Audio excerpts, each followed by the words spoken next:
Good morning, everybody. If you travel on the railways, there's bad news because the rail delivery group has announced that they want to close all of the ticket offices in England, which are opened. Not Wales and Scotland, they are being dealt with separately, but 1,000 ticket offices in England are to close. And if they get their way, they will close very quickly by the end of this year, by December 2023. This is absolutely appalling. There's no reason or justification for it. The only thing that I've heard is that someone in the government who hasn't named themselves, remains anonymous, says, we want to get staff out from behind the glass. Well, I mean, that's no good reason for closing all the ticket offices. What they want to do instead is have everybody buy their tickets for rail travel from the machines which are already in the stations, or alternatively buy them online before they travel or on an app. They want to seem to get everybody off using any kind of interaction between human beings and get everybody to dealing with your purchases on a machine, on a smartphone, on an app, digitally. One, so they can track you.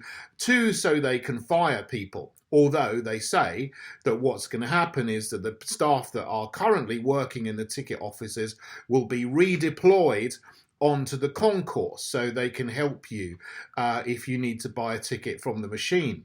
The trouble is, with these machines, they often have a computer says no attitude. There's a very, a clear example of where it's something that happened to me where I wouldn't have been able to get the ticket that I wanted. I turned up one morning to travel on a train that was just after 10 o'clock, like 10:03. And the machine would not sell me a ticket with a network card that gives me a discount, a third off tickets after 10 o'clock.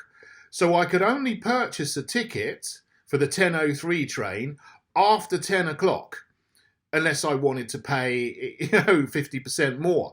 It just wouldn't let me do it.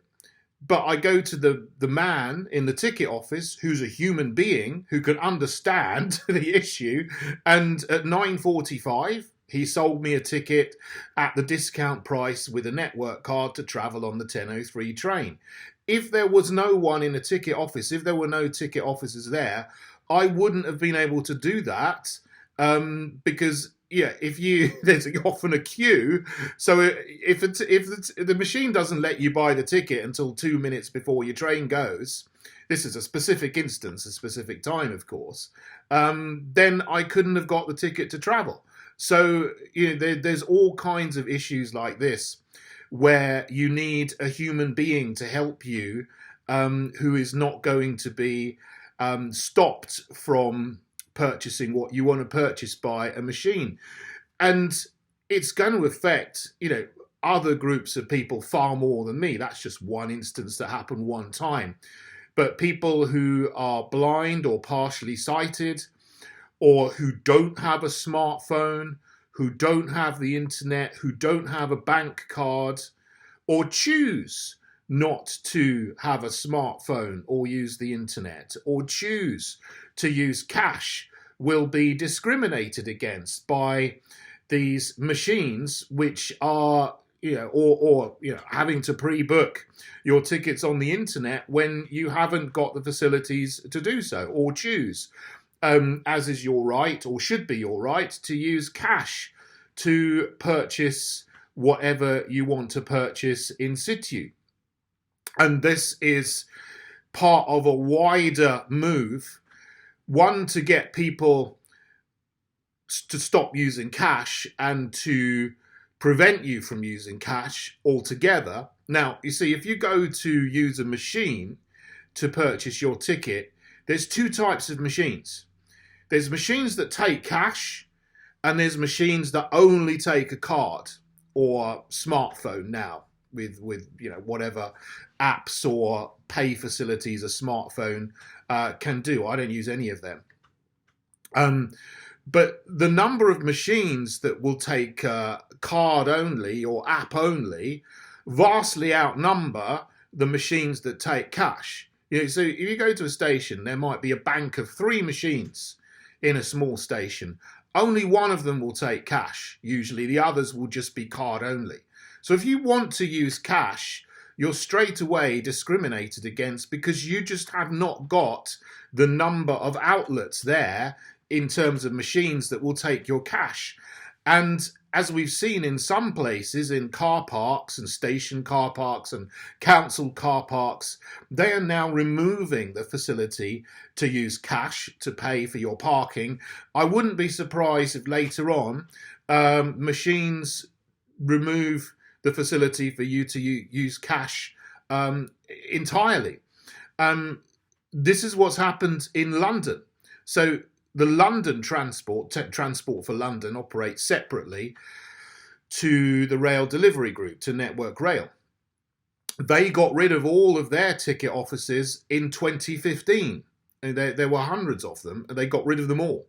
And so now there's no ticket offices, and there you have the situation. There's a number of machines. Many of them you can't use cash in them. You can only use cash in a small number of them. And some of the machines, I think in the Croydon tram link, you can't use cash at all. You have to use a card or an app. There's no facility. You turn up in one of the smaller Croydon tram link stations, which is run by TfL, you can't use cash.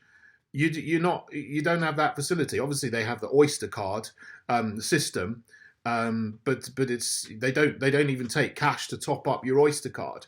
You have to go somewhere else to do that if you choose to use cash.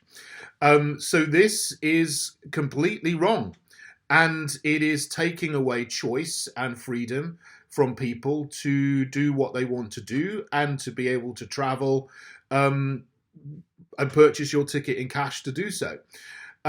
This is the direction of travel. It's part of a wider movement, but on its own, even as a single event, this is utterly appalling.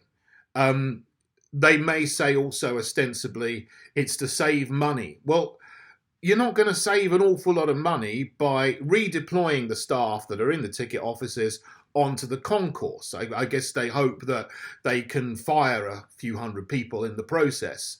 But it isn't going to save an awful lot of money compared to the amount of money that they're chucking down the drain on HS2.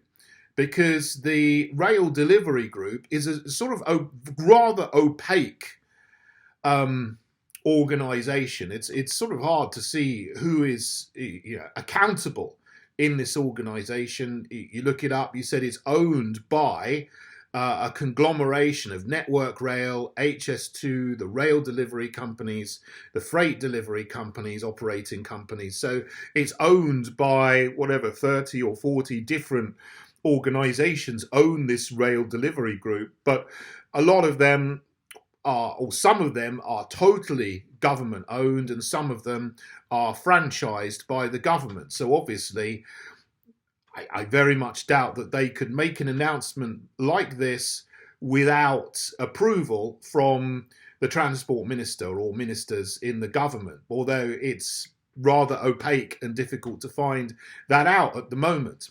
But I would imagine that the government, this fake Conservative government, has given them the nod to do this. Like the fake Conservative Mayor Boris Johnson when he was Mayor of London in 2015, and he approved Transport for London closing down all of the ticket offices in London. That was before Sadiq Khan, who is the nightmare of London, but Boris Johnson did some really, terrible things and made some terrible decisions as well when he was mayor. So we have a pattern here of the fake Conservatives moving to close down ticket offices and this is essentially, it's dehumanizing. No, because at the very least, it's nice to have human interaction, and for some people, it's very sad But the only human interaction they have is when they go to a shop or they go to purchase something and they say hello to someone, someone smiles at them, they have a little joke, or they have say hello, how are you doing, how are you getting on, have a bit of banter, whatever, even if it's for a few seconds. For some people, that is a vital part of their day, and for some it's their only human contact they have. And I think it's cruel to take that away from people and to move. This is just the dehumanization of society, replacing people with machines for no benefit whatsoever. It's not going to help the companies make more money. It's not going to help them save money. It's not going to help in making their operations smoother. If anything, the opposite is true. And it's just a terrible thing that this is being mooted now, that they want to close all of the ticket offices in England, 1,000. There is a consultation on this by Transport Focus, and I'll put a link to it in the info box below. It's only a very short consultation, because it seems they just want to rocket ahead with this. A 21-day consultation, that's all there is. Normally, consultations for government bills and regulations go on for 3 months or 6 months. But because this is being decided and implemented by an arm's length government organisation, the Rail Delivery Group, I think they can get away with having a much smaller, shorter consultation, because they want to start doing this immediately, and it's absolutely appalling. So I'll leave the link to it, and you can fill this in if you want. Transport Focus is an official government. It's a government-linked passenger help organisation. It's like London Travel Watch. In London, Transport Focus is for outside London, and it's there to consult with the public over things to do with public transport delivery. So it is official. I don't fill in any consultations or sign petitions which are non-governmental, but this is. So you can fill it in, make your voice heard. These things can have an impact sometimes, so it's worth at least trying, and if as many people fill in this consultation as possible, perhaps if there's an overwhelming majority who are vehemently opposed to this plan, then it can be stopped. Let's make some noise. Let's kick up a stink about this, because it's wrong.